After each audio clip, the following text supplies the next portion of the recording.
If you are an NRI earning any kind of income from India, whether it's rent, interest, dividends, or you are thinking of selling your property, then this video will give you complete clarity on what TDS rate actually applies to you. I'm going to go income by income, show you exact effective rates after surcharge and cess at every income tax slab, cover real estate rules that confuse most of the NRIs, and then walk you through the form number changes that kicked in starting April 2026. One thing that you need to know upfront that for NRIs, TDS applies from the first rupee itself.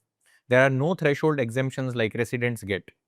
That section 195 or so as it is now called as section 393, it's a catch-all provision for any non-salary payment received by NRIs.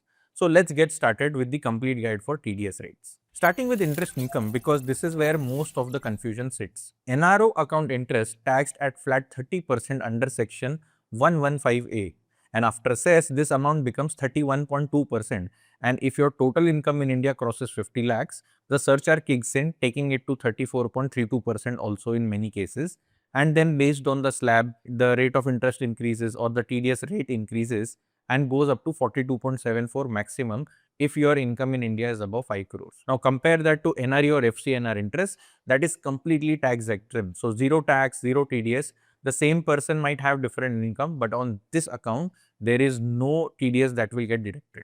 Now, that's the single most important thing that NRIs need to understand about interest income, that there are two concessional rate sections which are worth knowing. Section 194 LB, which is interest from infrastructure debt funds, where you get 5% rate of interest, and there the tax rate might be different, as you can see on the screen. And then there is section 194 LC, where there are some foreign currency borrowing on which the base rate might be different.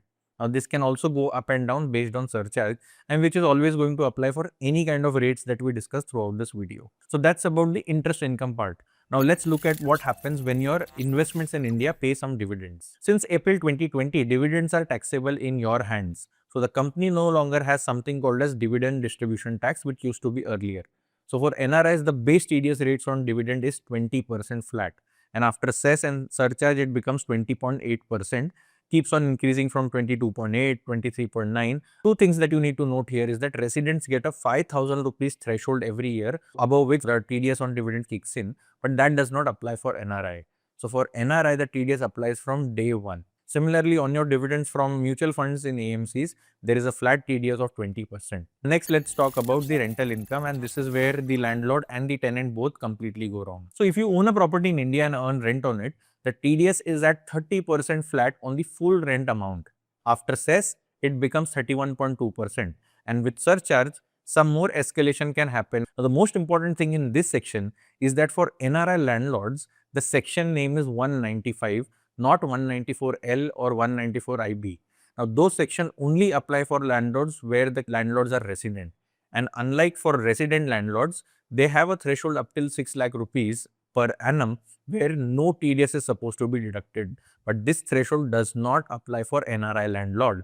In case of NRI landlords, if you receive the rent from your tenant, he is supposed to deduct TDS from the first rupee itself. Your tenant needs to have a TAN, deduct 30% every month, deposit it on the 7th of next month, file form 144. I mean, earlier it was known as 27Q. There's a quarterly filing and the issue of form 131 also, which is now form 16A. Also, one thing to note here is that many of these forms and their names have changed. So, I will cover this separately towards the end of the video. If you are new to this channel, I am Alok. I am a certified financial planner at PrimeWealth, and we help NRIs with all their financial decisions. Now, many NRIs have equity investments into mutual funds or stocks in India, and for them TDS rates might be slightly favorable. So, let's start covering that.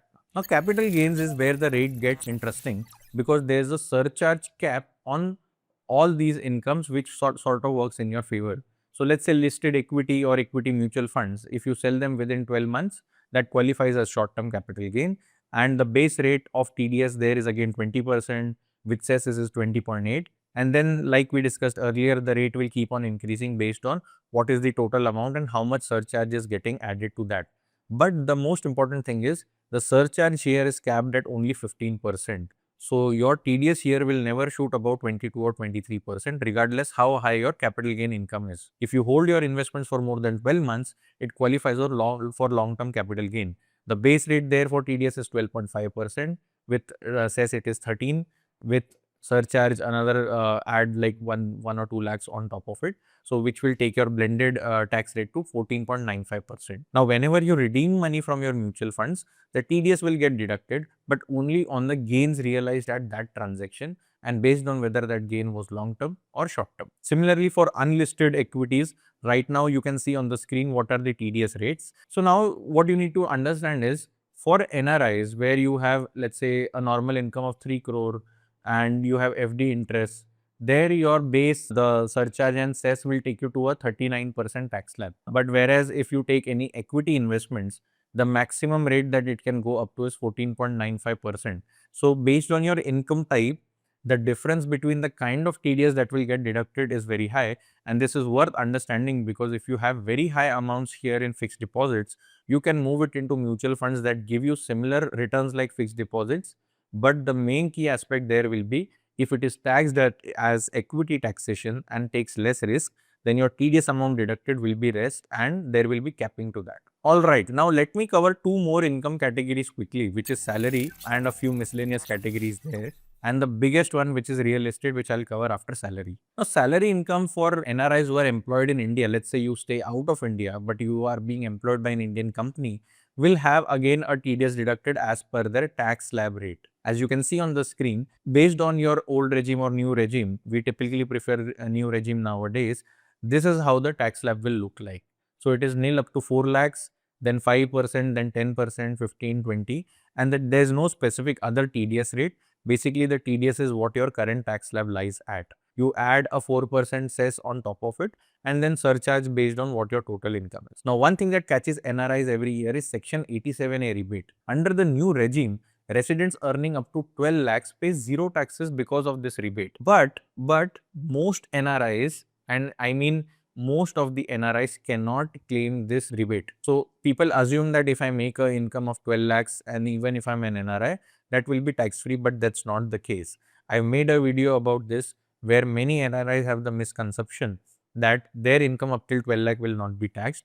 But for NRIs, the base exemption rate is only 4 lakhs. In the same category, there are some other types of income, let's say royalty received or some technical services that are offered. As you can see on the screen, there are various tax slab rates for them. So let's say you have a lottery winning, a game show, all of them have a base rate of 30% and with cess it is 31.2. With REITs or InvIT distribution, it is 10% on the interest component, 5% on the rental income received from your REITs, and anything that doesn't fit into any specific category, there the TDS rate is going to be 30% flat. So that covers most of the income types now. And now let me get into the one that creates most confusion and is the most complicated one and where the most misinformation is there online, which is real estate. If you own a property in India, then this section matters to you the most. From July 24 onwards, the entire capital gains on your property has changed and the slab rates is also varying now. Before that date, long-term capital gains on property were taxed at 20% with indexation. So you could adjust your purchase price with inflation, which could significantly reduce your taxable gains, especially on properties that were held for more than, let's say, 15 or 20 years. But after July 2024, the tax rates have dropped to 12.5%, but the indexation benefit has been removed. So now, here's what NRI need to understand. Resident Indians who bought property before July 24 were given two choices. They can continue using their 20% with indexation slabs, which will reduce their tax lower, and they can avail the new option also, which is flat 12.5%. But for NRIs, this option is excluded. So NRIs, regarding of when they bought the property, whether it is ancestral or inherited, the original cost might be varying based on whether it was bought before 2000s or after 2000. The flat tax is going to be 12.5% only. So that indexation benefit is completely gone for NRIs. Now talking about the effective TDS rates on these transactions, as you can see on the screen, there is a specific table given on what your income category is going to be or what is the amount of sale of the property. That maximum TDS that can go up to with surcharge capping is at 15%. Now, most NRIs don't have short-term capital gains on their property because they prefer to keep it held for a longer duration. But if you have bought a property, let's say within last 2 years and you are selling it now, these are the rates on the screen as per which your TDS rate will apply.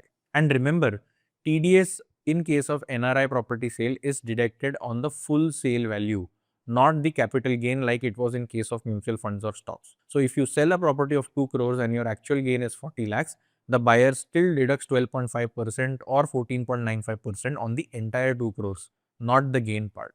So your actual tax might be just 5 lakhs, but 20 lakhs of excess money sits with government that you need to file a return for and get a refund, which could typically take more like around 6 to 12 months or 18 months based on how you handle the transaction. Or if you are able to submit a lower TDS certificate before the sale of property, then the TDS deducted in that case can be reduced. Now, if you want a complete document of all the TDS rates that I discussed, you can go to the description, enter your email ID and get the PDF or the Excel file sent to your mail ID. Now, from 1st April 2026, the Income Tax Act 2025 is replaced from the Income Tax Act 1961. The rules haven't changed much, but the form numbering and the series have been changed.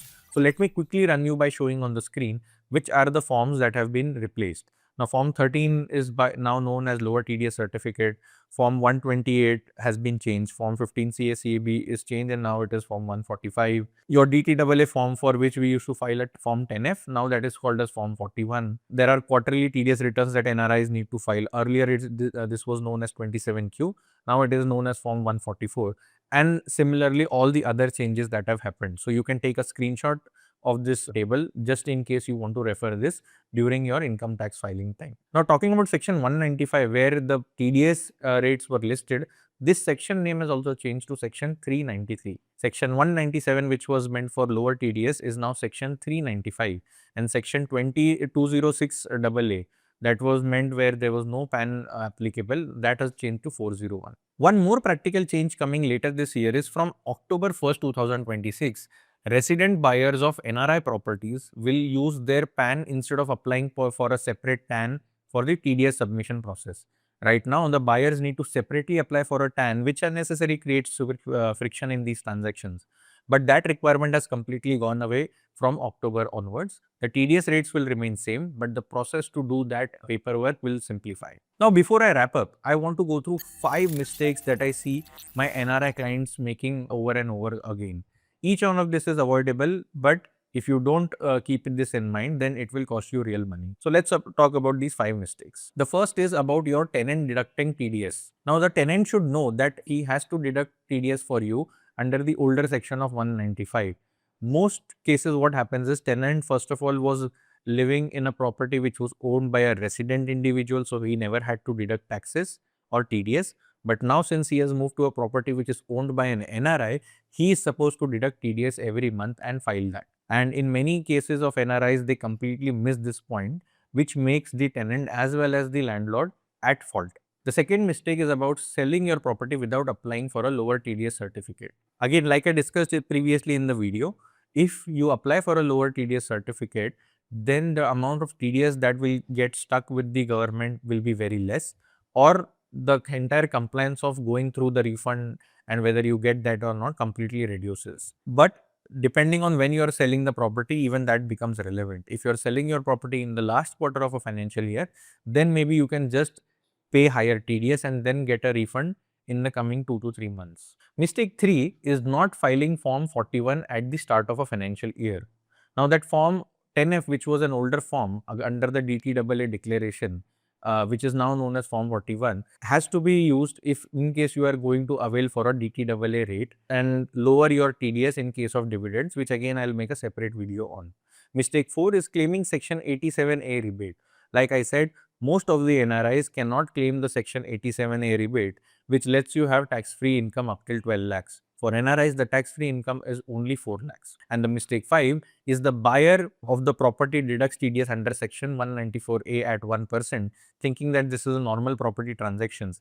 But make sure that your buyer is aware that you are an NRI and he is deducting your TDS at 12.5% and surcharge and cess to it, and make sure that the TDS is deducted rightly and submitted against your PAN. So like you saw in this video, the ranges of TDS varies from 5% to 42% depending on what kind of income or what is the total income in that category. The table shows you very specific TDS rates applicable this year onwards. Make sure that your real estate transactions are done in the most compliant manner and there is no mismatch when it comes to tax filing, because these things are getting advanced year after year. And if you were earlier not being vigilant about any changes, from this year onwards, things can get really stricter. So if you like this video, share it with other NRIs in your community. Thank you, and I'll see you in the next.